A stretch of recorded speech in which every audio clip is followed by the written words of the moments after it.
Not bankruptcy. Wording here is business rehab. Totally different from what they say. Aggressive. Make it stronger. Make a controversy. So we are clean, clear company. 1,000 million baht or 1 billion baht.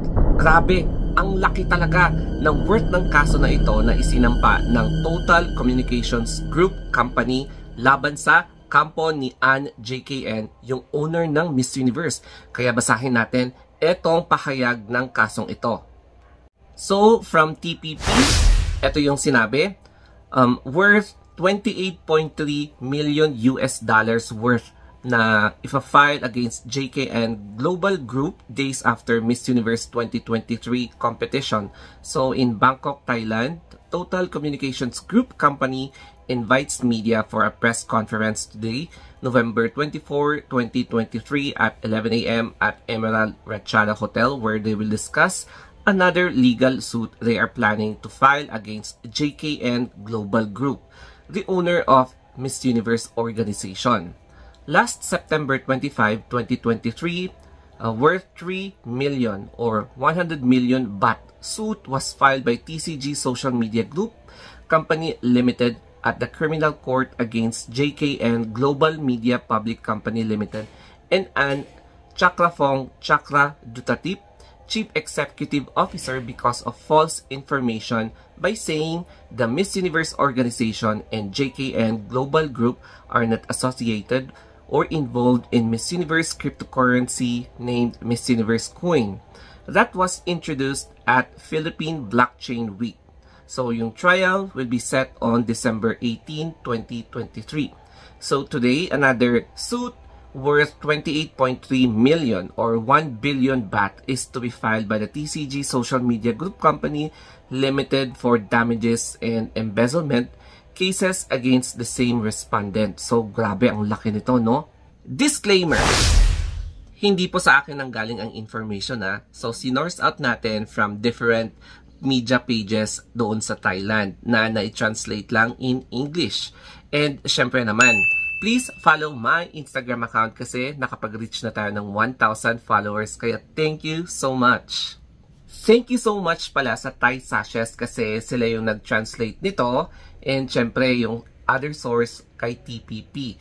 So may additional pa tayo na information. So sabi dito, TCG Social Media Group Corporation Limited could not stand and filed a lawsuit against JKN Global Group demanding 1,000 million baht. So 1 billion baht in damages to protect its reputation and compensate for some of the damages that occurred, and reported additional charges of embezzlement. And after closing the company, the partner was not informed.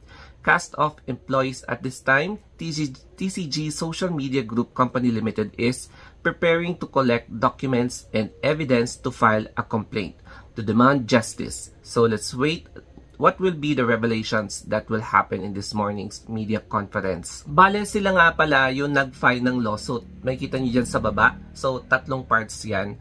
Si Ann sa taas, and then ito yung parang final nila, and yung owner ng TCG Group. Bale, sila yung business owners kung saan nagkaroon ng hindi pagkakaintindihan between JKN and yung business partners na yan. Klinaro naman ni Ann JKN sa isa sa kanyang mga media interviews na nagkakaroon ng or nag-undergo ng rehabilitation ang Miss Universe organization. So I think meron siyang mga financial o kaya economic advisors and syempre mga tauhan para nag-aasikaso dito. Syempre, hindi lang siya ang kumikilos dyan, kundi yung buong company niya. Tapos, may mga iba pa siyang companies na hinahawakan na nag-aayos ng sistemang ito. Kaya, tignan na lang natin yung kanyang announcement in the future kung meron siyang magiging official statement, especially sa mga companies na nag-file ng lawsuit against company niya. Hindi lang siya. So, may mga affected din na parties dahil malawak yung network niya, no, ng companies. Hindi lang siya, kundi as in, yung some of her companies na involved dito. However, kung i-base mo yung JKN Global Group sa stock exchange doon sa Thailand, since 2021, medyo significant yung pagbaba ng shares ng company, no? So makikita nyo na, if I'm not mistaken, 98%, halos 98% yung ibinaba ng stocks ng JKN. This is a significant concern if you are a partner or if you are a member or even employee of the company, kasi pwedeng maapektuhan yung mga shares, yung assets, yung liabilities ng isang operating company.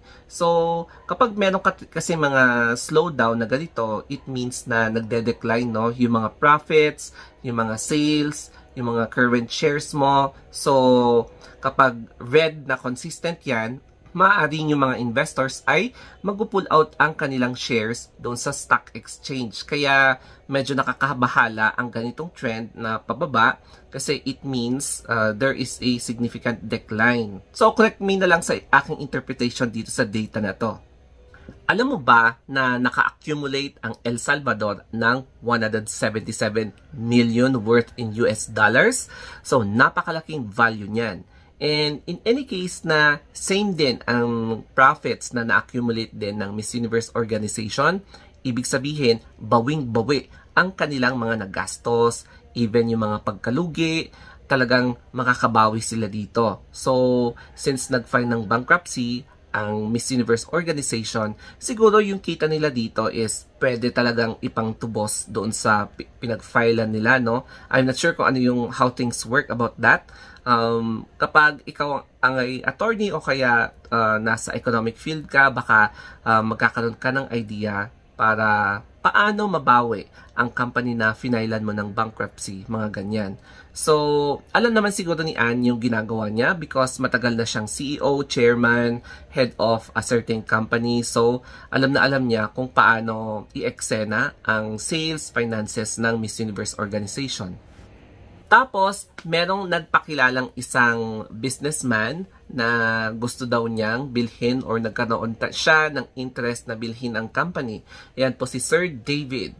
Pero, syempre, kainitan kasi ng Miss Universe ngayon. So, I am not sure kung same pa rin ang magiging statement ni Sir David after humupa na yung emosyon sa Miss Universe. Kasi mali nga natin, baka ano lang siya, gusto lang niyang, alam yon, gusto lang niyang magkaroon ng comfort for the pageant fans. And syempre, hindi natin din alam kung ano yung magiging reaction ni Ann JKN regarding sa statement ng nagpakilalang businessman na may interest siya sa Miss Universe organization. Anyhow, nasa dermatology mode pa ang boss niyong si Ann JKN. Malamang sa malamang, super busy siya kasi ang dami niyang nakaschedule na events na pupuntahan nila. Kasi 'di ba, kapag right after crowning of Miss Universe, ang daming mga media tours na naka-arrange na 'yan even before pa ma-healed ang Miss Universe. So, syempre, gagampanan nila yung roles nila and responsibilities. And then kapag may naisingit sa schedule niya na pwede siyang magbigay ng komento about this particular case, I think yung kanyang mga galamay na ang kikilos dyan, yung kanyang legal team, finance team. Kasi syempre, hindi lang siya boss ng JKN Group. Marami pa siyang mga networks ng business na bahala na mag-aasikaso doon sa mga mga sinampahan ng interested parties against sa kanyang company. O, di ba? Tsaka tahimik din siya regarding sa exclusion ni Michelle D na hindi napasapat sa top 5. Kagaya last year, yung exclusion ni Celeste Cortesi, talagang tahimik siya at wala siyang balak mag-reply. Ayan, kaya ang daming nawindang. So, ganun din ang gagawin niya. Siguro, hindi rin talaga siya magbibigay ng kahit na anong statement regarding that. Okay, so, I hope na may natutunan kayo dito sa ating vlog about that current na case na isinampa na naman against sa JKN Global Group. So, hintayin na lang ulit natin yung mga magiging pahayag ni Ann o kaya yung representative ng kanyang company about that issue.